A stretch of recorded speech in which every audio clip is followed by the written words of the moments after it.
My next topic from the general surgery is about the surgical nutrition। और इसमें ये है कि सर्जिकल न्यूट्रिशन मींस के अगर हम थोड़ी सी बात करें तो ये होता है कि जो आपके पास वार्ड्स में सर्जिकल वार्ड्स में पेशेंट्स होते हैं जिनकी सर्जरी हुई होती है, उनकी न्यूट्रिशन का हमने बहुत ख्याल रखना होता है because they can be malnourished and we have to take care of them. और उसके लिए फिर हमें पता होना चाहिए कि हमने इस पेशेंट को जो है वो किस तरह की न्यूट्रिशन देनी है, उसको वो ओरली खा सकता है, पी सकता है कि नहीं। अगर नहीं पी सकता तो फिर उसको कहीं और से न्यूट्रिशन देनी है। और इसको इस चैप्टर में हम बेसिकली ये चीज़ें देखेंगे। अब यहाँ पे जो सिनेरियो आपके पास है कि 60 years old man is suffering from dysphagia and is not taking proper food. How will you do nutritional assessment of this patient. मतलब कि वो खा पी नहीं सकता, क्योंकि उसे खाया नहीं जा रहा, तो आप न्यूट्रिशनल असेसमेंट कैसे करोगे। इसी तरह नेक्स्ट सिनेरियो देखें कि 50 इयर्स ओल्ड फीमेल जो है उसका टीबी परफोरेशन के लिए ऑपरेशन हुआ था और पोस्ट ऑपरेटिवली क्या है उसको मल्टीपल फिस्टुला बन गए हैं और उसका वेट लॉस हो गया 10 केजी। तो अब आपके जो है वो पेशेंट को कैसे असेस करोगे कि कहीं उसको मैलन्यूट्रिशन तो नहीं हो रही, और कौन सी न्यूट्रिशनल थेरेपी जो है इस पेशेंट को हम देंगे, क्योंकि फिस्टुला बन गए हुए हैं। तो अब हमें क्या करना चाहिए, कौन सी थेरेपी देंगे और क्यों देंगे। तो इस तरह के क्वेश्चंस आते हैं। आप टॉपिक को डिस्कस करते हैं, स्टार्ट करते हैं। सो topic is chapter number 19 of a book Abdul Wahab Dogar, surgical nutrition. So mail nutrition जो है हॉस्पिटलाइज्ड पेशेंट्स में वो 50% तक होती है, और इनको जो है मैलनरिश्ड इंडिविजुअल्स को हमने न्यूट्रिशनल सपोर्ट देनी होती है, जिसमें हम सर्जिकल इंटरवेंशन करते हैं। या फिर जो हेल्दी इंडिविजुअल्स होते हैं जिनकी जो है मेजर सर्जरी हो रही होती है, तो उनको जो है हमने जब तक वो नॉर्मली खा पी नहीं सकते तब तक हमने उनको एक न्यूट्रिशन जो है ना वो बना के देनी होती है। तो अब ये फ़र्स्ट जो है ये सारा 1936 में पता चला था कि ऐसे मैलनरिशमेंट हो जाती है, जिसकी वजह से क्या होता है कि पेशेंट्स की मोर्टेलिटी का चांस बहुत ज़्यादा होता है। फिर वो बता रहे हैं कि what are the metabolic effects of the starvation. अगर क्या होता है, अगर 12 घंटे बाद 12 घंटे की फ़ास्टिंग हो तो क्या होता है कि after 12 hours of fasting most of the food ingested in the previous meal is utilised. तो वो सारा यूटिलाइज़ हो जाता है। फिर क्या होता है कि जब वो यूटिलाइज़ हो जाता है तो इंसुलिन का लेवल फॉल कर जाता है, और 200 ग्राम जो ग्लूकोज होता है वो लिवर में स्टोर होता है, वो जो है यूटिलाइज़ होना शुरू हो जाता है। फिर क्या होता है, वो जो स्केलेटल मसल्स में ग्लूकोज 500 ग्राम्स होता है वो भी यूटिलाइज़ हो जाता है। ठीक है। और कैसे होता है कि ग्लूकोज लैक्टेट में कन्वर्ट हो जाता है, लिवर में जाता है, और वहाँ पे जाके जो है लिवर में जाता है, और वहाँ पे जाके ये ग्लूकोज में कन्वर्ट होता है। कोडी साइकिल होती है, फिर ये यूटिलाइज़ हो जाता है। फिर 24 घंटे के अंदर जितने भी ग्लूकोज स्टोर्स होते हैं हमारी बॉडी के सारे यूटिलाइज़ हो जाते हैं, मतलब हमारी ग्लूकोज ख़त्म हो जाता है बॉडी में। फिर क्या होता है कि अब ग्लूकोज तो होता ही नहीं है कि हम एनर्जी लें, तो क्या होता है हमारी जो लिवर होता है उसके अंदर अल्लाह ताला ने एक मैकेनिज़्म रखा हुआ है, दैट इज़ ग्लूकोनियोजेनेसिस। मतलब हम क्या करते हैं कि अमाइनो एसिड्स जो होती हैं उनसे ग्लूकोज बनाना शुरू कर देते हैं, और जिसकी वजह से क्या होता है कैटाबॉलिज्म होता है स्केलेटल मसल्स का। ठीक है, मतलब स्केलेटल मसल्स से अमाइनो एसिड्स निकलते हैं और वो ग्लूकोज में कन्वर्ट होना शुरू हो जाते हैं। फिर क्या होता है, जो ग्लिसरॉल होता है वो भी ब्रेक डाउन होता है, उसमें से फैटी एसिड्स निकलते हैं, वो कीटोन्स बनाना शुरू कर देते हैं, और कीटोन्स जो है वो भी सीएनएस के लिए प्राइमरी फ्यूल होता है। मतलब ये बता रहे हैं कि जब हम भूखे रहते हैं तो फिर क्या होता है, सबसे पहले ग्लूकोज यूटिलाइज होता है, फिर ग्लूकोनियोजेनेसिस होना शुरू हो जाती है, और फिर जो है वो कीटोसिस कीटोन्स यूज़ होना शुरू हो जाते हैं। तो इस तरह से ना ये सारा होता है। Metabolic effects of injury and sepsis में वो बताते हैं कि जब भी बॉडी में इंजरी होती है कोई भी, तो it is a stress state. इसी तरह सेप्सिस होती है तो it is a stress state for the body. तो डिफरेंट हार्मोन्स रिलीज़ होना शुरू हो जाते हैं, लाइक एड्रीनालिन, नॉर एड्रीनालिन होती है, कॉर्टिसोल होते हैं, ग्रोथ हार्मोन्स होते हैं, ग्लूकागोन होते हैं, ये सारे बॉडी में बढ़ जाते हैं। ठीक है, एनर्जी रिक्वायरमेंट इंक्रीज़ हो जाती है। एक दिन में 40 किलो कैलोरीज़ एनर्जी चाहिए होती है, क्योंकि अब इंजरी की स्टेट है। वैसे नॉर्मली जो इंजरी है उससे एनर्जी रिक्वायर्ड है, उससे 40 कैलोरीज़ पर डे ज़्यादा चाहिए होती है। और क्या होता है, नाइट्रोजन रिक्वायरमेंट इंक्रीज़ हो जाती है, इंसुलिन रेजिस्टेंस हो जाती है, ग्लूकोज इंटॉलरेंस हो जाती है, जिसकी वजह से डायबिटीज़ लाइक स्टेट आ जाती है। और फिर क्या होता है कि इंसुलिन रेजिस्टेंस की वजह से जो है ऑक्सीडेशन ऑफ लिपिड्स होना शुरू हो जाती है, ग्लूकोनियोजेनेसिस इंक्रीज़ हो जाती है, प्रोटीन कैटाबॉलिज्म शुरू हो जाती है जिसमें मसल वेस्टिंग हो जाती है, एल्ब्यूमिन का लेवल जो है वो कम हो जाता है due to increased capillary permeability. तो ये सब कुछ होता है इंजरी के स्टेट में। जब भी बॉडी में सेप्सिस होती है तो आपने सोचना है कि इस पेशेंट पेशेंट के अंदर जो है क्या हो रहा है, इस पेशेंट के अंदर जो है इसकी जो कैलोरीज़ हैं वो ज़्यादा इसको चाहिए, रिक्वायरमेंट कैलोरीज़ की ज़्यादा हो गई, इसके अंदर हार्मोन्स रिलीज़ हो रहे हैं, cortisol, noradrenaline, growth hormones, glucagon, उनका लेवल ज़्यादा हो रहा है, इंसुलिन कम हो रही है, ग्लूकोज की इंटॉलरेंस हो रही है, डायबिटीज़ लाइक स्टेट हो रही है इस पेशेंट के अंदर, उसकी एनर्जी रिक्वायरमेंट ज़्यादा हो गई है, उसको उसके अंदर ग्लूकोनियोजेनेसिस हो रही है, प्रोटीन कैटाबॉलिज्म, मसल वेस्टिंग हो रही है और एल्ब्यूमिन का लेवल कम हो रहा है। तो ये आपके माइंड में होना चाहिए जब भी आपके पास कोई इंजर्ड पेशेंट आता है, आपने उसको सीरियसली ऐसे नहीं लेना कि उसकी जो न्यूट्रिशनल रिक्वायरमेंट है वो तो उतनी थी जैसे पहले थी, नहीं, अब उसकी अभी सारा बॉडी का जो सिस्टम है वो चेंज हो गया पहले से। तो अब क्या है कि मैल न्यूट्रिशन का एक पेशेंट के ऊपर क्या अफेक्ट आता है, अभी तो हमने देखा ना कि अभी वो मैलनरिश हो रहा है, अब उसकी बॉडी के ऊपर क्या अफेक्ट आएगा। ठीक है, एक पेशेंट है वो आपके पास पड़ा हुआ है, तो मैल न्यूट्रिशन की वजह से उसकी जो वूंड है वो हील ही नहीं करेगी, मतलब उसका अब उसका खुराक का ख्याल रखेंगे नहीं हम, उसकी फीडिंग का ख्याल रखेंगे नहीं, तो क्या होगा, उसकी जो वूंड है उसमें उसको हील होते हुए टाइम लगना शुरू हो जाएगा, वो ठीक ही नहीं होगी, हॉस्पिटल पड़ा रहेगा, लॉन्ग हॉस्पिटल स्टेज होंगे उसके। ठीक है, फिर उसकी इम्यूनिटी वीक हो जाएगी, फिर उसको इन्फेक्शन का रिस्क बढ़ जाएगा, वही प्रोलॉन्ग्ड हॉस्पिटल स्टे होगा, फिर उसको वो पड़ा रहेगा इतनी देर हॉस्पिटल में, तो प्रेशर अल्सर्स होने के चांसेस हैं जो हमने पढ़े थे पीछे बोन के चैप्टर में, डिक्यूबिटस अल्सर्स, फिर उसका म्यूकोजल बैरियर डिस्टर्ब हो जाएगा, उसकी मोर्टालिटी के चांसेस ज़्यादा हो जाएंगे, उसकी वेंटिलेटरी कैपेसिटी रिड्यूस हो जाएगी, तो ये उसके ऊपर इफेक्ट्स आना शुरू हो जाएंगे। ठीक है, तो ये बहुत मसले की बात होती है। तो हमारा एम क्या है, हमने इन लोगों को क्यों न्यूट्रिशनल सपोर्ट देना है, कि हमने उन लोगों को सबसे पहले आइडेंटिफाई करना है जिनको न्यूट्रिशनल सपोर्ट की ज़रूरत है टाइम के अंदर अंदर, ताकि वो मेल न्यूट्रिशन की तरफ ना जाएं। ठीक है, और उनकी जो है मोस्ट अप्रोप्रिएट रूट उनका सेलेक्ट करना है कि जो उनके लिए फ़ीज़ेबल है, जिसकी कॉम्प्लिकेशंस भी कम हों, ये हमारे एम्स हैं। ठीक है, क्या है कि हमने उनकी आइडेंटिफिकेशन करनी है और उनकी रूट डिसाइड करनी है कि किस रूट से हमने इसको न्यूट्रिशन प्रोवाइड करनी है, उसको आईवी रूट से देनी है, ओरल फीडिंग देनी है, या ट्यूब लगानी है, कोई ऊपर से सेंट्रल वीनस कैथेटर के थ्रू देनी है, किस तरह से उसको फूड प्रोवाइड करना है वो सिलेक्ट करना है। न्यूट्रिशनल असेसमेंट, इसके बहुत ज़्यादा यूक्यूज़ आए हुए हैं। तो एम ऑफ न्यूट्रिशनल असेसमेंट क्या है कि हमने उन लोगों को आइडेंटिफाई करना है जिनको न्यूट्रिशन की ज़रूरत है, जो पोस्ट ऑपरेटिव कॉम्प्लिकेशंस के रिस्क पे हैं ड्यू टू मेल न्यूट्रिशन, और उनकी न्यूट्रिशनल स्टेटस को इम्प्रूव करना है जितनी इंटरवेंशन हम कर सकें। तो सबसे पहले हम हिस्ट्री लेंगे उस पेशेंट की, उसकी क्लिनिकल एग्जामिनेशन करेंगे, उसका बीएमआई लेंगे, उसकी एंथ्रोपोमेट्रिक मेजरमेंट्स करेंगे, उसकी लैब टेस्ट करेंगे। क्लिनिकल हिस्ट्री में क्या पूछेंगे, हम पूछेंगे आपका कहीं वेट लॉस तो नहीं हुआ पिछले 6 महीने, अगर उसका 10% लॉस हुआ है इसका मतलब माइल्ड मेल न्यूट्रिशन है, अगर 30% लॉस हुआ है सीवियर मेल न्यूट्रिशन है। इसको हम कंपेयर करेंगे with the ideal weight tables of the patient previous weight, मतलब वेट लॉस की हिस्ट्री लेनी है। फिर आपने पूछना है आपकी डाइटरी इंटेक कैसी थी, आपके कोई प्रॉब्लम तो नहीं है जीआईटी में, कोई वॉमिटिंग, डायरिया, फूड एलर्जी तो नहीं है किसी चीज़ की, कोई आपको क्रॉनिक डिजीज़ तो नहीं चल रही पहले से, आप अल्कोहल तो नहीं लेते, आपकी पहले कोई सर्जरी तो नहीं हुई, आपकी कोई किडनी या लिवर डिजीज़ तो नहीं है, ये सारी आपने हिस्ट्री ले लेनी है। उसके बाद आपने क्या करना है, आपने उसकी फ़िज़िकल एग्ज़ामिनेशन करनी है, आपने देखना है उसकी स्किन कैसी है, टेक्सचर कैसा है, उसकी क्वालिटी कैसी, कोई रैश तो नहीं हुआ हुई स्किन के ऊपर, नेल देखना है, उसका कलर देखना है, कोइलोनिकिया तो नहीं है, कोइलोनिकिया होगा यू विल सस्पेक्ट कि उसको आयरन डेफिशिएंसी है, ल्यूकोप्लेकिया चेक कर लेंगे नेल्स पे, फिर उसके हेयर की क्वालिटी टेक्सचर चेक करेंगे कहीं वो ड्राई तो नहीं हुए हुए, फिर उसकी आइज़ देखेंगे कि कोई नाइट ब्लाइंडनेस या विटामिन ए की डेफिशिएंसी, केरेटोकंजक्टिवाइटिस तो नहीं है, माउथ देख लेंगे कहीं विटामिन B12 या फॉलिक एसिड की डेफिशिएंसी तो नहीं है, उसके लिए एचिलॉसिस, ग्लोसाइटिस, म्यूकोसल एट्रोफी।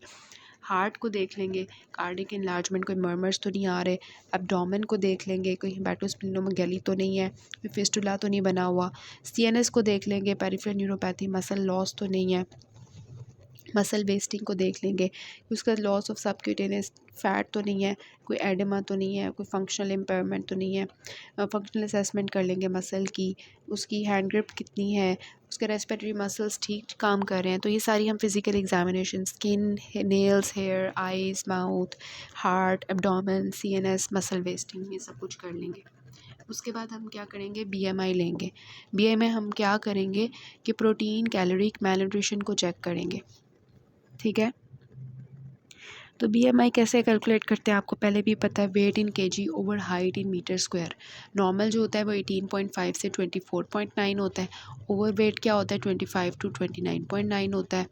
उसके बाद मॉर्बिड ओबेसिटी में 40 से ज़्यादा होता है। और बीएमआई अगर 18.5 से कम है इसका मतलब न्यूट्रिशनल इम्पेयरमेंट है, ठीक है। अगर 15 से कम है इसका मतलब कि बहुत चांसेस है कि पेशेंट मर जाएगा, पोस्ट ऑपरेटिव मॉर्बिडिटी या मॉर्टेलिटी, ठीक है।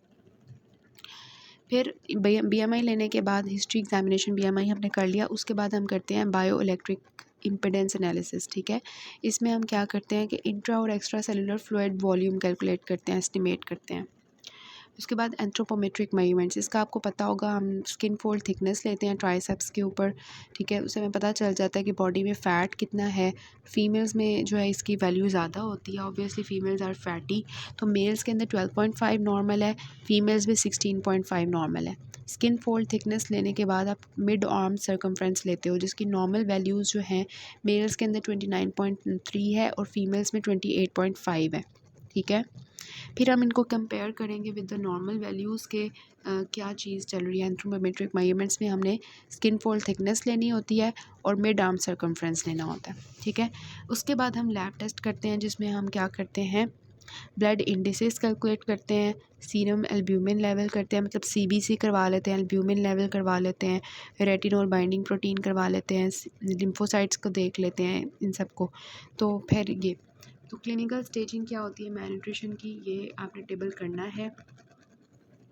कितनी मैलन्यूट्रिशन है, ठीक है, माइल्ड है, मॉडरेट है, सीवियर है। हम कौन कौन सी चीज़ें चेक करते हैं इसमें, albumin level, transferrin level, total TLC मतलब total lymphocyte count, ideal body weight percentage में, और weight loss per unit time. तो एल्ब्यूमिन 2 टी है, ATT, transferrin TLC, ideal body weight और weight loss per unit time, 2 weight है, ऊपर albumin है, ठीक है।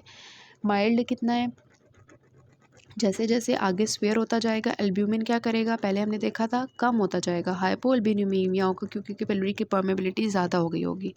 तो इस तरह से है कि उधर से हम स्वेयर से स्टार्ट करें 2.1, 2.1 टू 2.7 और 2.8 टू 3.2, ठीक है। ट्रांसपेरेंट जो है इसका लेवल भी कम होता जाता है, 100, 200, 250, ठीक है। TLC जो है इसका लेवल भी कम होता जाएगा, ठीक है। तो स्वेयर में क्या है, 800 से कम, 1200, 2000, ठीक है। आइडियल बॉडी वेट 70, स्वेयर 70 से भी कम लॉस हुआ है, 70 से कम, moderate 70 to 80, mild 80 to 90। Weight loss per unit time एक मंथ के अंदर 5% से ज़्यादा है, एक मंथ में 5% से कम है, ठीक है। तो एल्ब्यूमिन जो है वो पॉइंट्स के अंदर है, 2.5, 2.1, 2.7 और 3.2। ट्रांसफेरिन जो है वो हंड्रेड्स में है, 100, 200, 250। TLC जो है वो आगे थाउजेंड्स में जा रहा है, ठीक है, 800, 1200, 2000। बॉडी वेट जो है वो 70, 80, 90। Weight loss per unit time जो है वो पर मंथ 5% और 5%, ठीक है। अब इसके हम यूक्यूज़ करते हैं। न्यूट्रिशनल असेसमेंट हम इस पेशेंट की कैसे करेंगे, सबसे पहले हम इसकी ना ABCD होती है न्यूट्रिशनल असेसमेंट की।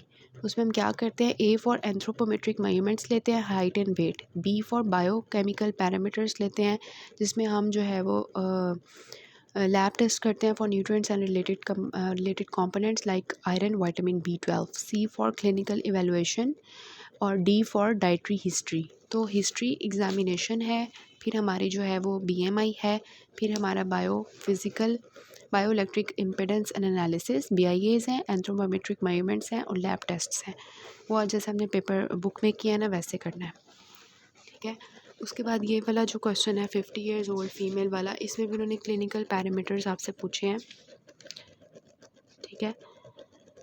तो उसमें भी यही होंगे ABCDs, वो जो हमने किया है ना, हिस्ट्री एग्जामिनेशन BMI और बायो इलेक्ट्रिक इम्पिडेंस एनालिसिस, और इसके बाद एंथ्रोपोमेट्रिक मेजरमेंट्स जिसमें स्किन फोल्ड थिकनेस है, मिड आर्म सर्कमफ्रेंस है, और लैब टेस्ट हैं जिसमें CBC एल्ब्यूमिन है और लिम्फोसाइट काउंट है और ट्रांसफेरिन है, रेटिनोल बाइंडिंग प्रोटीन है और ये सब कुछ, ठीक है।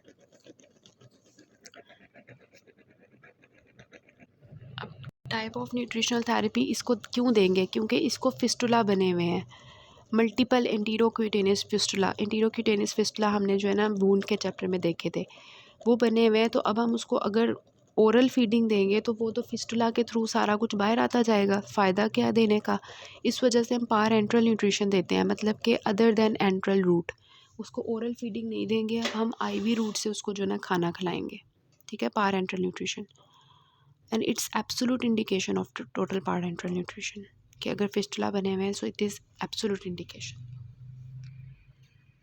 Then how will you calculate BMI? तो BMI is equal to weight in kg और हाइट इन मीटर स्क्वायर, इसे हम कैलकुलेट करते हैं। उसके बाद वो कहते हैं कि क्लिनिकली असेस कैसे करेंगे, वही जो हमने पढ़ लिया है। हिस्ट्री एग्जामिनेशन, हिस्ट्री में क्या है, उसका वेट लॉस 6 मंथ्स में कितना हुआ है, डाइटरी इंटेक कैसी है, GIT सिम्टम्स तो नहीं है, क्रॉनिक डिजीज़ तो नहीं थी, प्रीवियस कोई सर्जरी तो नहीं है, किडनी और लिवर डिजीज़ तो नहीं है, अल्कोहलिज्म तो नहीं था। Physical examination, skin, nail, hair, eyes, mouth, heart, abdomen, CNS, muscle wasting, BMI calculate कर लेंगे। उसके बाद बायोइलेक्ट्रिकल इम्पीडेंस एनालिसिस कर लेंगे, एंथ्रोपोमेट्रिक मेजरमेंट्स जिसमें स्किन फोल्ड थिकनेस है और मिड आर्म सर्कमफ्रेंस है। और उसके बाद हमारे लैब टेस्ट हैं जिसमें CBC है, blood indices, albumin, transferrin, retinal binding protein, lymphocytes count. ठीक हो गया।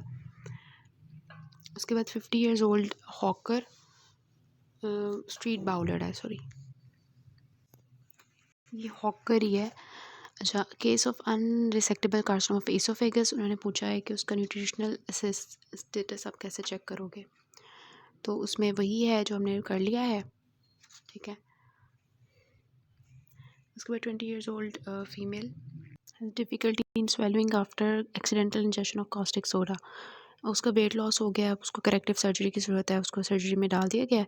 बेसलाइन इन्वेस्टिगेशन जो हमने करनी है उसकी, उसमें क्या है, CBC है, सीरम ट्रांसफेरिन है, सीरम प्री एल्ब्यूमिन है, टोटल लिम्फोसाइट काउंट है, सीरम एल्ब्यूमिन है, और blood forming nutrients iron, vitamin B6, vitamin B12, niacin और फैट सॉल्युबल विटामिन्स का लेवल चेक करवा लेंगे, मिनरल्स का level, iron, iodine, other trace elements, और levels of blood lipids such as cholesterol and TLC glucose level. फिर ये देखें, 16 years old girl, corrosive intake उसने किया है, 3 months history of dysphasia for both solids and liquids. उसका assess कैसे करोगे न्यूट्रिशनल स्टेटस, तो वो आपने बता देना है, clinical history, physical examination, BMI, anthropometric techniques और लैब इन्वेस्टिगेशंस, ठीक है। और best method for replenishing her nutritional requirements होगा एंट्रल ट्यूब फीडिंग, ठीक है। उसको डिस्फेजिया है सॉलिड्स और लिक्विड्स के लिए ना, तो वो खा पी नहीं सकती ना ऊपर से, तो हम एंट्रल ट्यूब फीडिंग करेंगे, ये हम बाद में देखेंगे क्या होता है। बस यहाँ पे मैं आपको बता रही हूँ कि क्वेश्चन सॉल्व हो जाए आपका, अदरवाइज जब समझ आ जाएगा जब हम आगे देखेंगे एंट्रल ट्यूब फीडिंग कैसे करवाते हैं ना। क्योंकि उसका ना एक्चुअली ऊपर से माउथ से वो इंटेक नहीं कर सकती, लेकिन हम कोई ऐसी ट्यूब डाल देंगे जिससे वो फीड ले सके ना, तो NG ट्यूब लाइक उस तरह, तो वो उससे फीड लेगी फिर।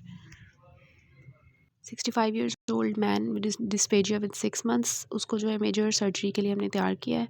उसका 20% बॉडी वेट जो है ना लॉस हो गया है। अब for the best result of surgical intervention what is your point of focus at this stage.